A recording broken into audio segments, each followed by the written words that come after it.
Bismillahirrahmanirrahim. Alhamdulillah awak dhewe masih diberi nikmat. Mugi-mugi saged ngaji istiqomah manfaat barokah fid dini wad dunya wal akhirah. Bismillahirrahmanirrahim. Faslun ay hada faslun utai kono fasal suci. Takbire fasal walil qiradi arba'atu syara'id. Iki bahas masalah kirot. Kirot ku nek cara bahasa sekarang investasi. Pengertian kirot bagaimana? Daf'ul malik amalan lil amil ya'malu fihi waribhul mal bainahuma.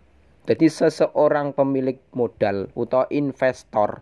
Jadi misalkan saya punya modal, punya duit, menyerahkan modal saya, uang saya kepada tenaga ahli atau amil atau pekerja yang nantinya dibuat untuk investasi.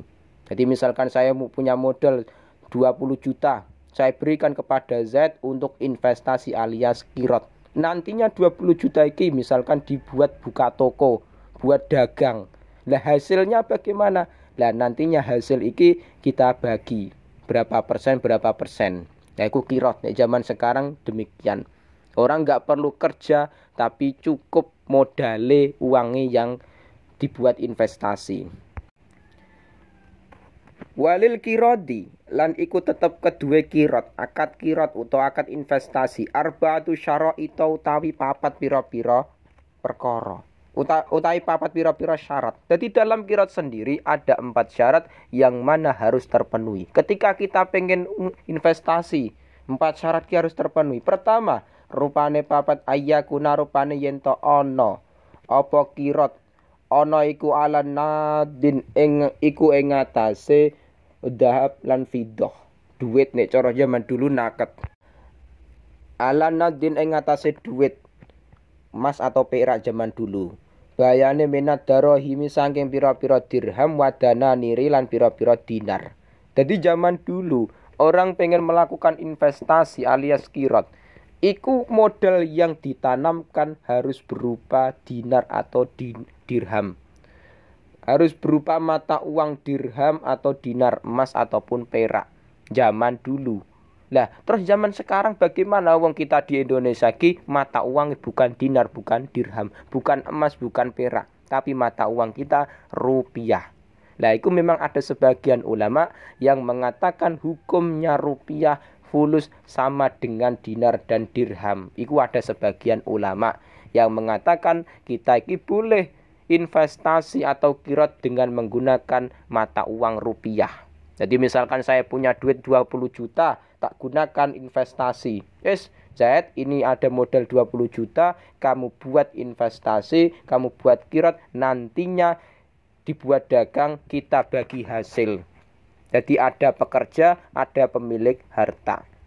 Zaman sekarang memang ada sebagian yang investasiku menggunakan uang rupiah. Ini zaman dulu menggunakan dinar dan dirham.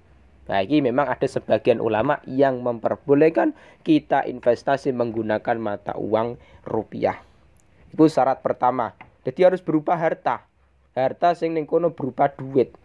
Wa ayyadana. Wa ayyadana lan yen to ngijini sapa robul mali sapa wong kang duweni bondo. Ngijini neng sapa lil amili maring wong kang nglakoni utawa pekerja ambil ki mau. Oleh ngijini neng di tasarrufi ing dalam tasarruf. Mutlakon kelawan mutlak. Nantinya ketika kok sudah ada akad-akatan investasi atau kirot, iku pemilik modal ya kuwi saya. Yang modali 20 juta iku berarti harus memutlakan tasarruf yang dilakukan oleh pekerja atau amil atau zaid nantinya. Jadi gak boleh dibatasi sing aneh-aneh. Au fi mauta ing dalam perkara la yang qatu ingkang ora kepegot apa wujudu apa anane ma goliban ing dalam lumrahe. Jadi nantinya ketika kok saya punya modal 20 juta, ya kuwi robul mal, saya pemilik harta, pemilik modale.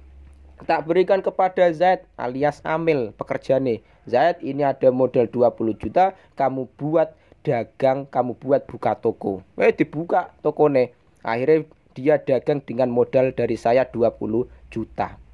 Nah, itu ketika Zaid melakukan tasarruf jual beli, itu tidak boleh dibatas-batasi, tidak boleh dibatasi dengan perkara yang memang tidak ada. Misalkan apa? misalkan tak kei syarat ngeten. Zaid, ini ada modal 20 juta, kamu dagang harus permata sing warnanya hijau atau batu akik sing memang ning kono jarang ditemukan di Indonesia. Itu nggak boleh. Jadi misalkan kita menanam modal investasi, nggak usah aneh-aneh pengen dibatasi. Kamu harus dagang ini, nggak perlu. Tapi cukup terserah Zaid, sing penting dagang iki mau barang sing mudah ditemukan dan tidak mempersulit Zaid atau Amil. Wis terserah ape Zaid dagang sabun yo terserah, ape dagang beras yo monggo. Enggak kok dipersepit dengan tasaruf sing khusus. Kamu harus dagang, harus usaha sing ning kono berhubungan dengan batu akik sing ning kono jarang ditemukan di Indonesia. Misalkan batu akik dari Irak. Iku enggak boleh ngono iki mau. Iku mempersulit Amil, mempersulit pekerja. Karena apa? Yang namanya batu akik dari Irak nantinya tidak ditemukan di Indonesia. Terus bagaimana caranya dia dagang? Wong modale wae ning kono ame dibelikan sebuah barangnya nggak gampang ditemukan. Ngene nek kita investasi, biarkan Amil yang bekerja. Kita cukup duduk manis di rumah, modale yang dilakukan oleh Zaid kita pasrah. Misalkan dibuat dagang beras, monggo silakan. Pengen dagang sabun, pengen dagang makanan-makanan, silakan. Nah, itu modal 20 juta. Sing ketiga wa ayu syarito. Lan yen to nyaretake sapa Zaid. Wa ayu syarito lan yen to nyaretake sapa Wa ayu syarito lan yen to nyaretake sapa robul mal. Wong sing duweni bondo, nyaratno lahu maring Amil. Sing disyaratno apa? Juz'an ing bagian makluman ingkang den ngaweruhi. Yang diketahui sudah maklum minarib bayane saking bati. Jadi syarat yang ketiga, nantinya Amil karo robul mal. Ya kuwi pekerja, ya kuwi Zaid, dan robul mal alias pemilik modal alias saya. Iku nantinya harus disyaratkan bagiannya berapa persen. Nah, misalkan kanis fihi separuh, misalkan 50%. Jadi dalam akad kirot, Zaid ini ada modal 20 juta, saya buat investasi alias akad kirot, nanti kamu yang dagang usaha buka warung, nanti keuntungan kita bagi, kamu 50%, saya 50%. Jadi misalkan dalam waktu 1 bulan, misalkan untung dengan modal 20 juta, untung misalkan katakanlah 10 juta. Berarti 50% untuk pemilik modal alias saya, 50% untuk Zaid alias Amil pekerja. Nah, berarti saya 5 juta keuntungannya, Zaid tetap 5 juta. Iku nek disyaratkan 50%. Solusi utuh sepertiga. Gak masalah. Jadi misalkan Zaid tak kasih sepertiga dari hasil kim. Misalkan selama dagang 1 bulan modal 20 juta, keuntungannya 9 juta. Zaid cuma tak kasih 1/3 berarti 1/3 dari keuntungan. Berarti nek keuntungannya 9 juta berarti Zaid mendapatkan 3 juta, sing 6 juta berarti milik saya. Enggak masalah. Lah itu tergantung akad-akadane. Tergantung akad-akadane nantinya ketika akad kirot pemilik modal mendapatkan keuntungan berapa persen, terus pelaku pekerjaane Amil iki mendapatkan berapa persen. Enggak harus setengah-setengah, enggak harus 50%. Misalkan 30% ya monggo, 40% ya silakan, tergantung akad. Lah iku harus disyaratkan maklum. Jadi artinya apa? Nantinya kok akad kirot kok tanpa adanya juz'un maklumun, tanpa adanya keuntungan yang dijelaskan secara maklum. Misalkan saya kepada Zaid, ini saya akad kirot 20 juta, kita bagi hasil. Berapa persen nggak disebutkan. Nah, itu repot. Nah, ini harus jelas. Akad kirot harus jelas. Nantinya Zaid sebagai Amil pekerja mendapatkan berapa persen. Sing keempat, wa alla yukadiro. Lan yento. Wa alla yukadaro lan yento den kira-kira ake den pesti ake. Wa alla yukadaro lan yento den wa ala yuqaddaro lan yento ora den pestekake, ora den kira-kiraake apa kirot bimudatin oleh la yuqaddaro iku bimudatin kelawan mangsa. Syarat sing keempat, akad kirot tidak boleh dibatasi dengan waktu. Nah, itu masalah nantinya. Nah, misalkan apa? Nah, idza ja'a ra'su syahri qaratuka. Ketika nantinya awal bulan Januari misalkan saya akad kirot investasi dengan kamu, itu nggak boleh. Jadi nek akad kirot wis nggak usah dibatasi dengan waktu. Wis langsung nek pengen akad kirot sekarang ya sekarang ngono wae. Nggak usah aneh-aneh pengen di kayak mudah kayak waktu ngene iki mau. Misalkan besok kita akad kirot, ya wis kita sepakat. Ini ada modal 20 juta, Zaid sebagai pekerja, saya sebagai pemilik modal, terus kita bagi keuntungan, kamu 50%, saya 50% keuntungannya. Ya, nggak usah dibatasi waktu-waktu ngene iki nggak usah. Masalah nantinya.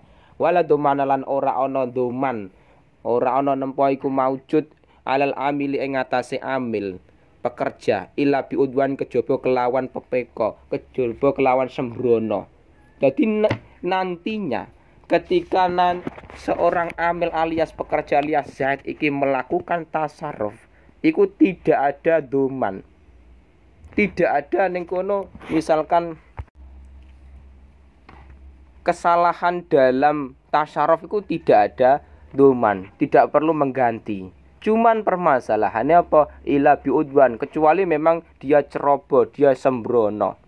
Misalkan apa? Dia dagang sesuatu yang memang di situ barangnya barang rusak, barang nggak laku.